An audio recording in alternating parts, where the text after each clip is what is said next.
والله انا اسف على المنظر طبعا. ده ما يصحش ان انا اطلع اعمل فيديو كده. بس هو ما يصحش اطلع اعمل فيديو كده، وما يصحش انزل اقابل حد كده، وما يصحش حد يجيلي ويلاقيني كده. وينفع اصلي قدام ربنا كده؟ يعني ربنا خلق لنا عقل نفكر بيه.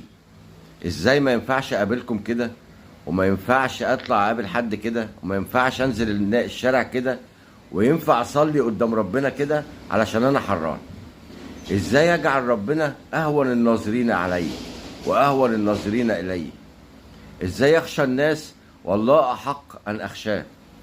اتقوا الله في تفكيركم. والوقفه قدام ربنا ليها وقفه خاصه، لان ليها رهبه. انت داخل تصلي بتقابل ربنا سبحانه وتعالى. ما ينفعش اقابل مدير الشركه بتاعتي كده هيقول عليا ان انا راجل اتجنيت وهيرفدني.